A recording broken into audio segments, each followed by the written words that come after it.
Name matters. We hear the brand and we expect. The aim for the manufacturer is to deliver, to produce the result that they are known for. As the budget gets tighter, the challenge becomes greater. In this video, we are looking at the AKG K52. It has the brand name behind it, but also sits at the slim side of the pricing scale. Did they produce the results that is justified? Or are the compromises too great? Let's find out.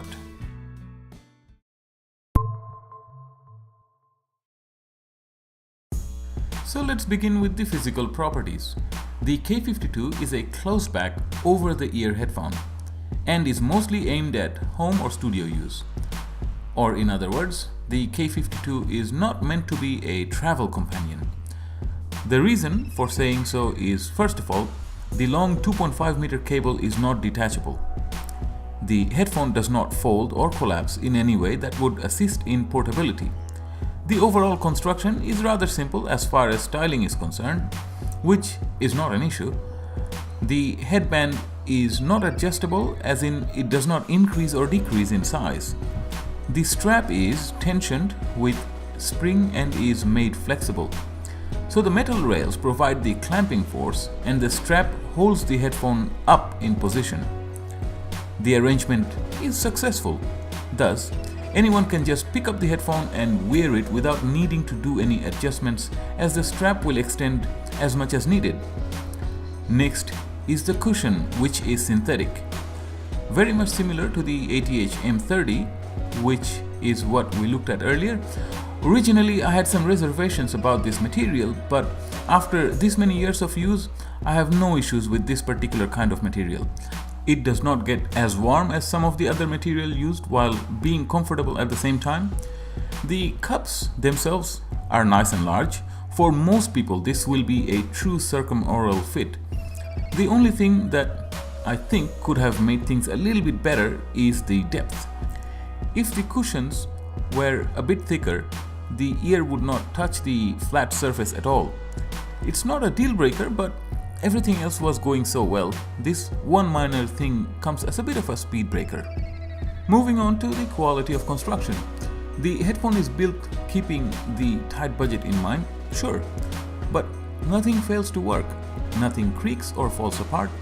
Let's say if they wanted to add a folding mechanism, it had to be built well, which would have added to the cost. AKG left things out to save on cost, but made what was being made well, and I'm thankful for that. Let me give you some example. The headband looks like it's made of plastic. Wearing it feels as good as it may have been made of leather. The connector is plastic, but there is reinforcement for the cable. The padding material I already mentioned, and so forth. In other words, there is nothing fancy here, just an object that is ready to work hard every day. Now the sound. This being a closed-back headphone has the usual nature of a headphone of its kind. There is noise isolation to good extent. The sound does not feel as open and airy, but I say the last bit with some reserve. The K52 does have a distinct feel of separation of instruments. In an acoustic track, the voice and the guitar are rather individually audible, thus making a pleasant enough listening experience. The mids and the treble do not interfere with each other. For general listening, the K52 will do an adequate job. At the bass end, it struggles just a little bit. It needed just a little bit more grunt, just a bit more, and that would have rounded up the sound profile very nicely. Mind you, for a headphone of its price, it comes a long way, because there is more. YouTubing is now a thing, and there are many who is beginning to dabble into video production. It is my personal opinion, peer for peer, video production is more expensive than photography at any level. Someone keen on making a good video has lots of different items to invest in. If someone finds themselves at the tail end of their equipment budget, the K52 starts to make more sense. There is enough flatness to the spectrum, thus one can make do with these for making YouTube videos and such. So, here is my conclusion. I find the K52 to have a no-nonsense approach. It is made using humble materials, the features are down to business. It is comfortable enough for a few hours of use at a time, and the sound is good enough for a wide variety of listeners. Even a bit of mixing and level monitoring can be done using the K52. It's not perfect.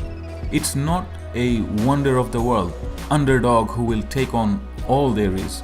Considering its price tag, it deserves acknowledgement. At the budget end of the market, things can go wrong easily. K52 has done most things right. It left out the things that it could not accommodate, and that is fine in my books, because the few things this headphone does, it does well. Someone looking for a close-back headphone at this price point can consider it. Thank you for watching this video. I hope you've enjoyed it. What you liked or disliked about this video, please feel free to leave a note on the comment section below. Also, please subscribe to stay updated with our latest upcoming videos and giveaways. Hope to see you in the next one. Bye for now.